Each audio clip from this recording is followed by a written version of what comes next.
کہ prime minister آج بہت ہی اہم دورے کے اوپر چائنا روانہ ہوئے ہیں، اور سب سے جو امپورٹنٹ بات ہے کہ کمیونسٹ پارٹی چائنا کے تیسری دفعہ پریزیڈنٹ شی منتخب ہوئے ہیں، اور یہ کسی بھی ہیڈ آف اسٹیٹ کا پہلا دورہ ہے پریزیڈنٹ شی کی اس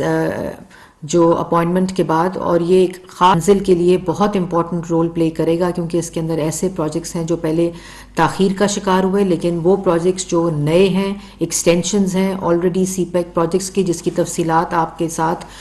شیئر ہوتی رہیں گی جس طرح ان اگریمنٹس کے اوپر انشاءاللہ سائن ہوگا، اور تمام جو ایکٹیویٹیز ہیں وہ براہ راست پی ٹی وی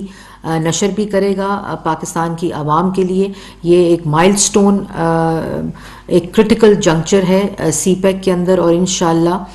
جو کاوشیں ہیں پرائم منسٹر کی 4 مہینے 5 مہینے میں جتنے پروجیکٹس رکے ہوئے تھے، جو چائنیز انویسٹمنٹ تاخیر کا شکار تھی، جو ایڈمنسٹریٹو بلاکس تھے، ان سب کو پروسیجرل بلاکس کو مکمل کر کے کمپلیٹ کر کے ان کو ختم کر کے اب یہ ایک نیا دور سی پیک کا انشاءاللہ شروع ہونے جا رہا ہے۔ وہ ویژن جو پریزیڈنٹ شی اور پرائم منسٹر نواز شریف نے دیکھا تھا 2013 میں، جس کو 13 کے بعد بہت ہی تیزی سے مکمل کرنے کا ایک جذبہ تھا، ایک ویژن تھا اس وقت کے پرائم منسٹر نواز شریف کا، اور وہ صرف پاکستان کے لیے نہیں بلکہ اس خطے کے نوجوانوں کے لیے، اس ملک کے نوجوانوں کے لیے ترقی، روزگار، پروجیکٹس، ڈیولپمنٹ، ہر چیز اس کے اندر انکلوڈڈ تھی، اور انشاءاللہ میں سمجھتی ہوں کہ پرائم منسٹر شہباز شریف کا یہ دورہ اسی کی اگلی کڑی ہوگا اور اس کو آگمنٹ کرے گا۔ اب جو امپورٹنٹ بات آپ سے آج کرنی ہے کہ ایک طرف جہاں پرائم منسٹر شہباز شریف پاکستان کے سفارتی تعلقات، انویسٹمنٹس، انٹرنیشنل انویسٹمنٹس، اور آپ چائنا کے دورے پہ روانہ ہوئے ہیں، اور اسی طرح ایک شخص 2014 میں کنٹینر پر چڑھا ہوا تھا، اور وہی اس وقت بھی پریزیڈنٹ شی کے دورے کو سبوٹاج کرنے کے لیے وہ ڈیلے ہوا، سی پیک ڈیلے ہوا اس کی وجہ سے، اور اسی طرح آج وہ شخص اسی روایت کے ساتھ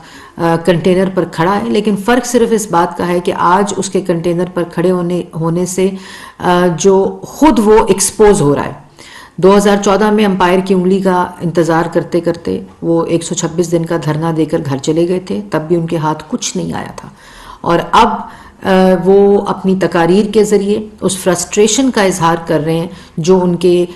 تقاریر میں، ان کے الفاظ میں، ان کی زبان میں عیاں ہے۔ گالی دیتے ہیں، دھمکی دیتے ہیں، گندی زبان استعمال کرتے ہیں، غلاظت اڑیلتے ہیں، لوگوں کو اس طرح تاثر دینے کی کوشش کرتے ہیں کہ وہ بہت بڑی کوئی حقیقی جنگ جو ہے وہ جاری ہے اس وقت۔ اور کل جو انہوں نے ٹویٹ کیا، میں سمجھتی ہوں کہ وہ اس بات کا ثبوت ہے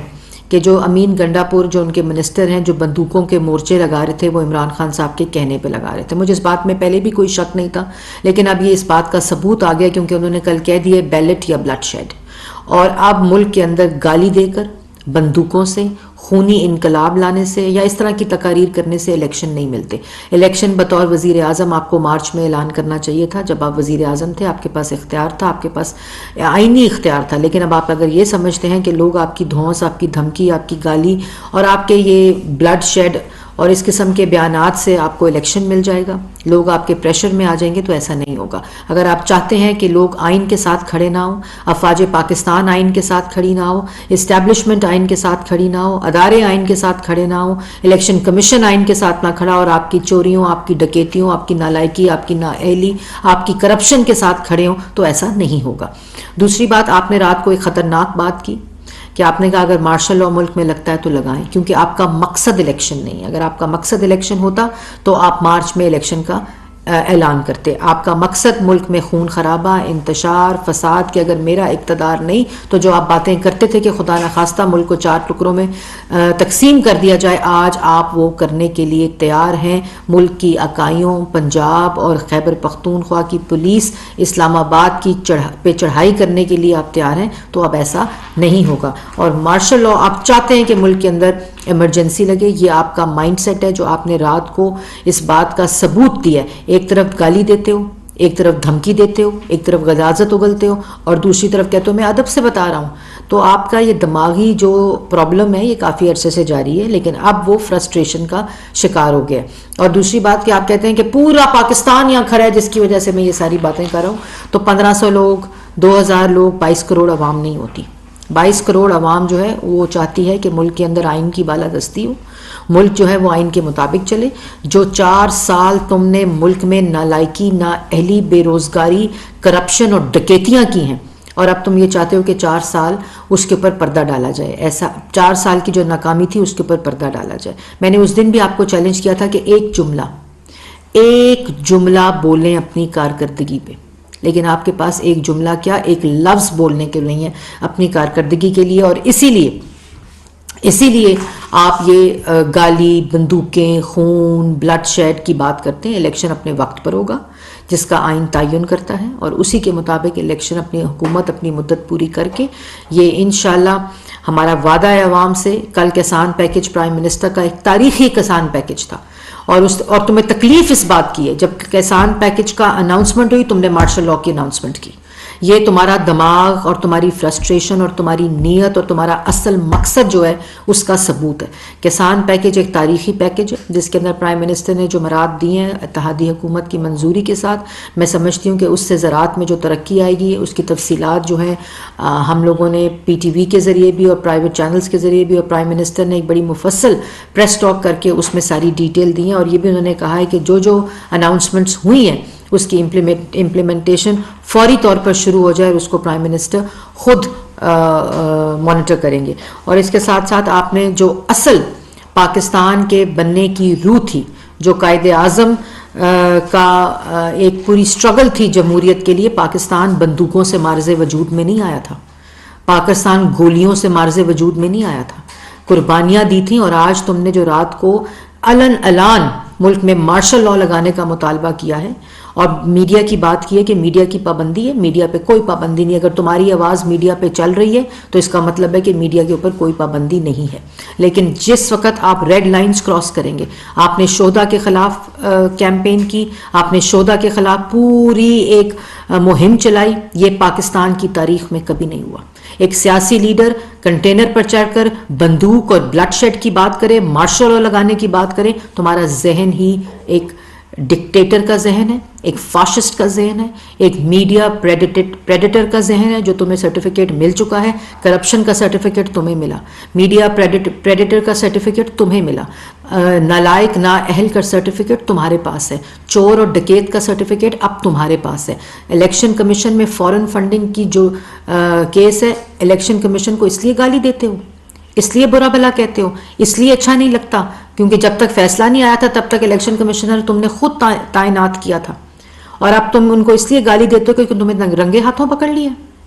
اس لیے یہ تمام چیزیں پاکستان کی عوام جانتی ہے. تمہارا فاشسٹ ذہن، تمہارا یہ انقلاب نہیں ہے. تم چاہتے ہو ملک کے اندر خونی انقلاب آئے، یہ خونی مارچ ہے جس کی تم تیاری کر رہے ہو. لیکن پاکستان کی ریاست، پاکستان کی حکومت، پاکستان کے شہریوں کی، اپنے نوجوانوں کی، اپنے بچوں کی، اپنے بوڑھوں کی، اپنے بزرگوں کی، اپنی خواتین کی حفاظت کرنا جانتی ہے، اور انشاءاللہ ہر وہ اقدام کرے گی، ہر وہ قدم اٹھائے گی جس سے یقینی بنایا جا سکے کہ ہر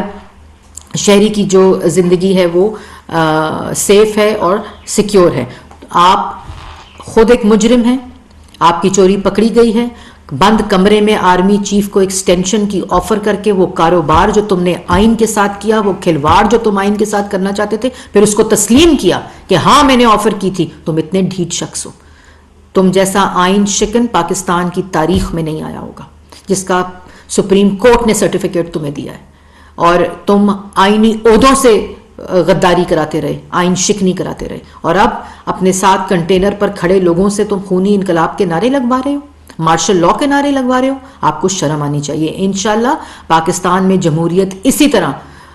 بڑھتی رہے گی، پھولتی رہے گی، اور پاکستان کی عوام کی خدمت کرتی رہے گی. یہ بات کہ دوسرے چور ہیں، دوسروں پہ تو 4 سال تم ایک الزام ثابت نہیں کر سکے. نواز شریف ہو، شہباز شریف ہو، حمزہ شہباز ہو، مریم نواز ہو، پاکستان مسلم لیگ نون کی باقی ساری قیادت ہو، احسن اقبال، رانا ثناء اللہ، شاہد خاقان عباسی، مفتاح اسماعیل، حنیف عباسی، سلمان رفیق، سعد رفیق، جتنے لوگوں پر تم نے کیسز بنائے، جتنے لوگوں پر تم نے الزامات لگائے، آج کہتے ہو کہ اسٹیبلشمنٹ کے کہنے پہ لگائے تھے. اسٹیبلشمنٹ کہہ رہی تھی کہ چور ہیں. اگر اسٹیبلشمنٹ کہہ رہی تھی چور ہیں تو تم نے کیوں جیلوں میں ڈالا؟ تم نے کیوں سزائے موت کی چکیوں میں ڈالا؟ اس وقت تم کہتے تھے ساری طاقت میرے پاس ہے. اور آج دوسروں پر الزام لگاتے ہو. 4 سال ایک الزام, طیبہ گل کو اغوا کر لیا پی ایم ہاؤس میں, ڈی جی ایف آئی اے کو باتھ روم میں بند کر دیا, نیب نیازی گٹھ جوڑ نیب کے چیئرمین کو بلیک میل کر کے دوسروں کو جیلوں میں ڈال دیا, اور کہتے ہو کہ آج دوسرے کہتے تھے کہ چور ہیں. تمہیں شرم آنی چاہیے. اور پھر کہتے ہو بزدل. آپ جیسا بزدل شخص, جو بزدل ہوتا ہے وہ بندوقوں کے نعرے لگاتا ہے, وہ اپنی عوام کو مارنے کے نعرے لگاتا ہے, وہ خونی انقلاب کے نعرے لگاتا ہے, وہ ملک میں مارشل لا لگانے کے نعرے لگاتا ہے, وہ بندوقوں سے انقلاب لانے کے نعرے لگاتا ہے. اس کا مقصد جمہوریت نہیں, اس کا مقصد کسی قسم کی کوئی آئین کی بالادستی نہیں ہوتا. اس کا مقصد کہ میرا اقتدار نہیں, میری کرسی نہیں تو ملک کو خدا نخواستہ, یہ تمہارے الفاظ ہیں کہ 4 حصوں میں توڑ دو. یہ آپ کا اصل مقصد ہے. نہ آپ الیکشن چاہتے ہیں, نہ ملک میں جمہوریت چاہتے ہیں, نہ ملک میں امن چاہتے ہیں, نہ ملک کی ترقی چاہتے ہیں, نہ ملک کے اندر آپ چاہتے ہیں کہ روزگار عوام کو اور نوجوان کو روزگار ملے, کیونکہ 4 سال نہ تم دے سکے, اور اب پوری کوشش ہے کہ اور بھی کوئی اس میں اپنا حصہ نہ ڈال سکے. تو پاکستان مسلم لیگ نون تمہارے دھرنے سے نبٹنا بھی جانتی ہے. نواز شریف کی قیادت میں 2014 میں تمہیں گھر پہنچایا تھا 126 دن کے بعد, اور انشاءاللہ اب بھی اسلام آباد سے پہلے بوریا بستر گول ہوگا اور آپ گھر جائیں گے. بہت شکریہ.